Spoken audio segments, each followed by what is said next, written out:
Well, Jamaicans, there's undoubtedly, or there are times when we require extreme measures to address certain issues. We faced a national crisis, and procedure has not been followed based on, in one's estimation, the nature of the circumstances. And while one validates the decisions taken, nonetheless, protocol was not adhered to. It is justified by the fact that there were extreme or extenuating circumstances that required that certain steps be taken. So that was a national disaster. That was a hurricane. Now, there is another major issue that the nation is faced with, and for a long time, where some individuals have the autonomy, the ability to do as they please to the nation's demise. And so we have not had transparency for a very long time. And we know that funds have been misappropriated. A lot has been wrong for decades. The nation has not benefited. The nation has not risen out of its squalid state for a very, very long time. And it's as a result of practices by some within government. And it seems they act with impunities. They're free, they're given a free rein. Now, these are the individuals we employed to govern our affairs. And in my estimation, the constitution that we're guided by was designed by the colonial elements and designed to ensure that things function in a particular manner as they function today. And essentially, the nation is on the decline all this while. And we're constantly deceived into thinking that taking the same path is going to lead us to another destination. It's not going to. I have witnessed, and I'm sure many have witnessed, a particular individual who constantly has brought truth to light. She stands with dignity and integrity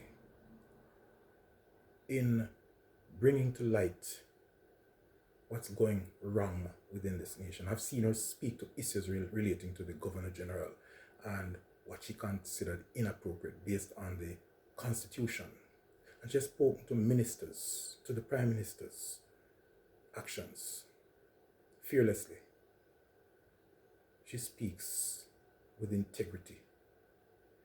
And my respect and regard for this individual continues to flourish, to rise. And I commented recently that I think she's being underutilized nationally. And I think we're missing a glorious opportunity for the change this nation needs. Mrs. Dion Jackson Miller needs to sit in a higher place, and by the nation's agreement that we stand united with this national gem, this national treasure, Mrs. Dion Jackson Miller, to ensure that integrity and transparency becomes the order. We need a national standard. And I see her as what I'd classify a governor or governors specific, with specific responsibilities to the environment, social and physical environment, specific responsibilities to the nation's rise, that no one in any capacity can do what is wrong and walk scot-free. This is a lady I have seen willing to speak without favor, without fear, without bias. And as a result of that, I'm calling on the nation to rise together, stand together, and protect this lady. Assign her the responsibility, I call it governor specific, to oversee all aspects of our nation's policies, because she's very, very adept, very knowledgeable,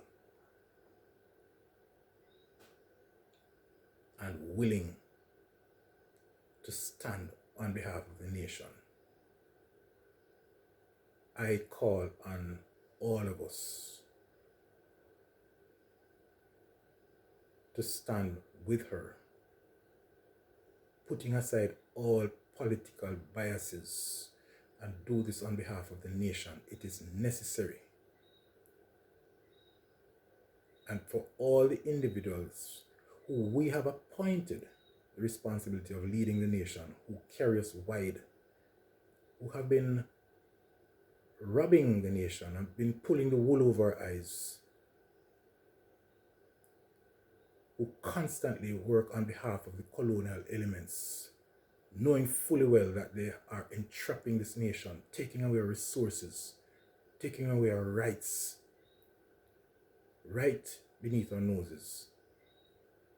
And those who we appointed, who should stand on our behalf, have sided with these elements, colonial elements we call them, and not on behalf of this nation. We the people stand as one, united, to govern our own affairs. When we put individuals to lead, they lead on our behalf, so that our nation rises. We're treated as third world, nondescript. We're not regarded by these external elements. It's time to say we're totally emancipated, independent of these colonial elements. Break free from the final shackles that bind us. It's time. And I'm calling on all of us, every single member of this nation, to look carefully at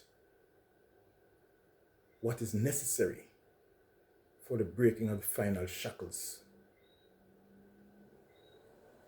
and say, let's walk hand in hand in the interest of this glorious nation and the future of our children and generations to come. It's a tough road, undoubtedly, but it takes integrity, determination, understanding, the courage. We have someone in our midst who is capable of leading us out of this state. And it means that we assign her responsibility to speak to anyone in any capacity, the minister, the prime minister, the governor general, the heads of security, anyone, if they do anything that is in contravention of the Constitution. And if we need to draft the Constitution to take back the powers as a nation, then we make the modifications to break our nation free of the final shackles of oppression. The apartheid that exists within this nation, yes, it does. So I'm calling on all concerned, all of us, to let's walk hand in hand. and in the nation's interest. Let's put the divisive politics, the colors, and all the negatives aside. And let's lift this glorious nation to the place it belongs. We all take our rightful places. And I call on every misguided individual who know fully well, everyone who knows fully well that you're off track with your actions, whatever you're doing. This is an impassioned plea to the brothers and sisters walking the wrong path. You know what you're doing is wrong. We're calling on you to listen with your conscience.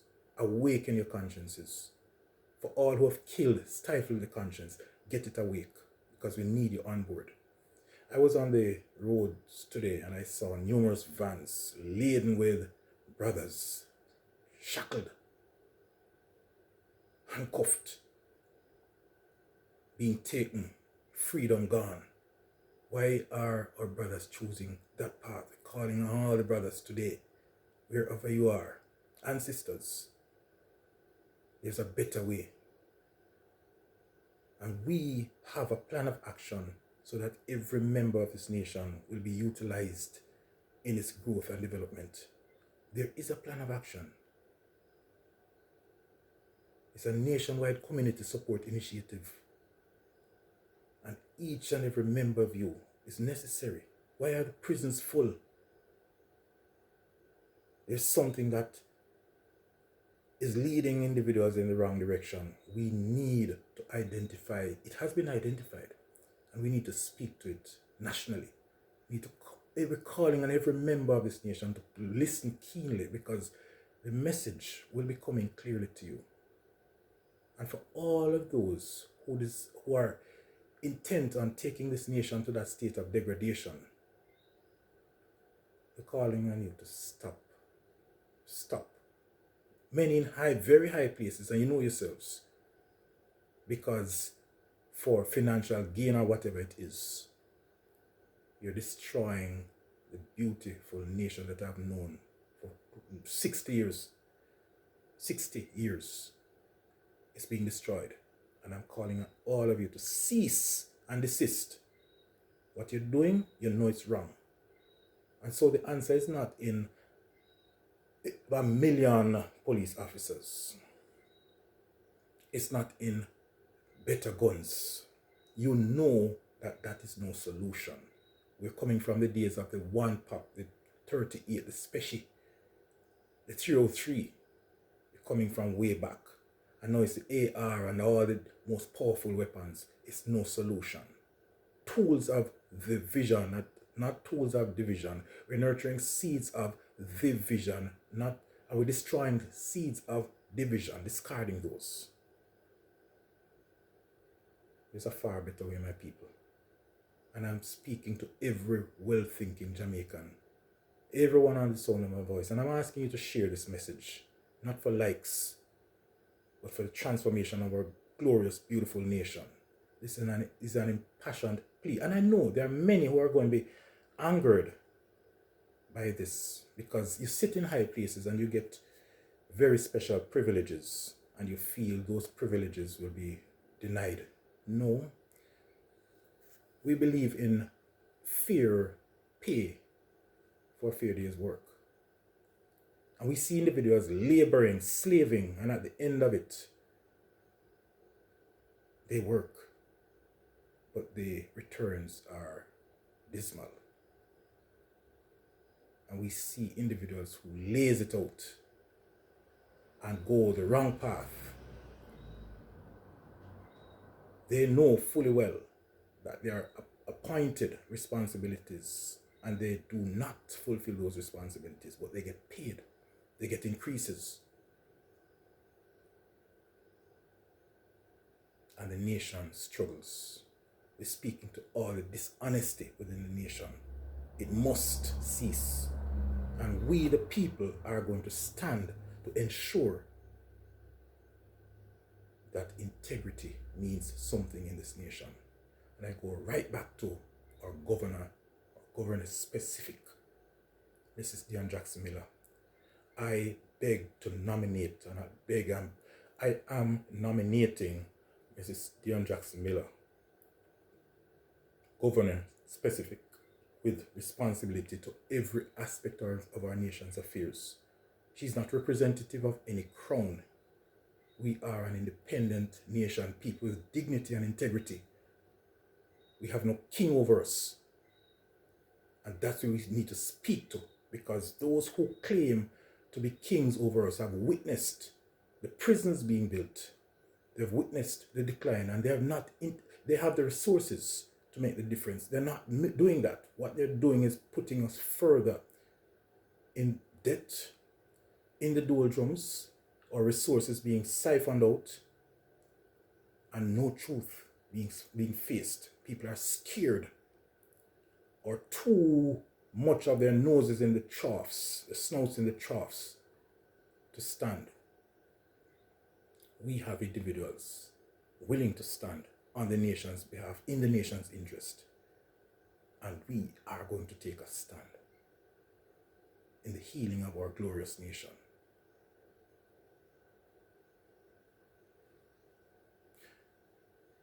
I am going to share with you what have I done. Classified as a poem. What have I done? What did you do, Mr. Household Leader, when the dreadful news hit home that your son's trigger finger had worked once again and someone was left to mourn? What did you do, Madam Household Leader, with that bloody shirt put down? Did you wash it and press it and put it away whilst the horrible truth you had known? What did you do, Mr. Era Leader, when your shutters worked all night and men of the law were running scared in that bloody heated gunfight? What did you do, Mr. Security Leader, when the forces you led did so wrong? Did you bless them and give them your full support and get them to move right along? What did you do, Mr. Region Leader, when your party fought with the next? Did it strengthen your chances to win your seat whilst the nation was left perplexed? What did you do, Mr. Party Leader, when the truth stared you in the face? Was party interest put ahead of a nation? Oh, what disgrace. What did you do, oh talk show leader? Did you ever the truth suppress in the interest of stressing the theme of the day or an honor? Do you answer yes? What did you do, oh church leaders? Immorality looms on the land, and many a victim from you does flee, for the deeds have been done by your hand. What did you do, Mr. Nation's Leader? Why have you been silent so long? Her Majesty smiles as you blind your eyes to the things that are oh so wrong.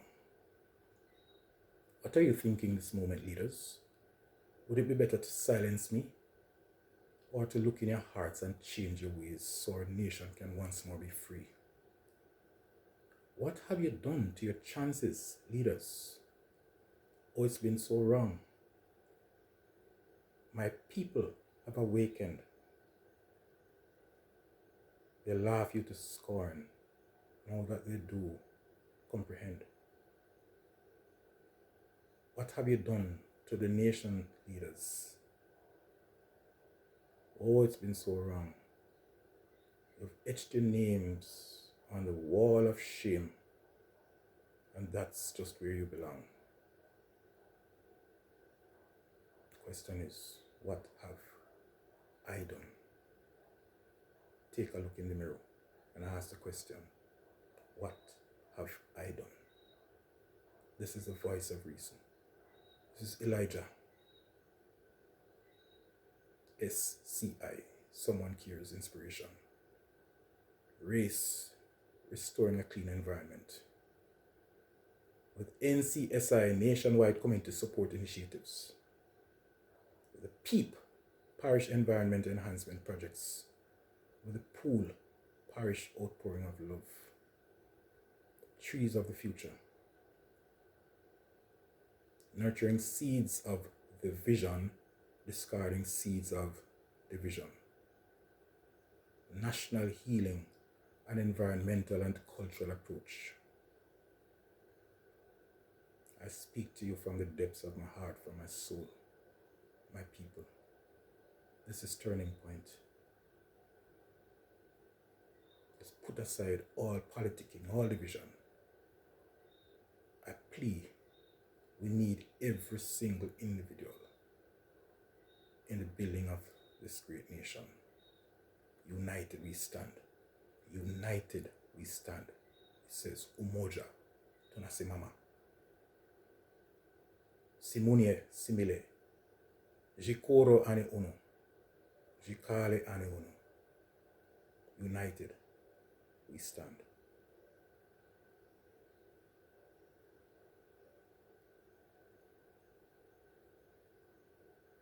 Justice, truth be ours forever.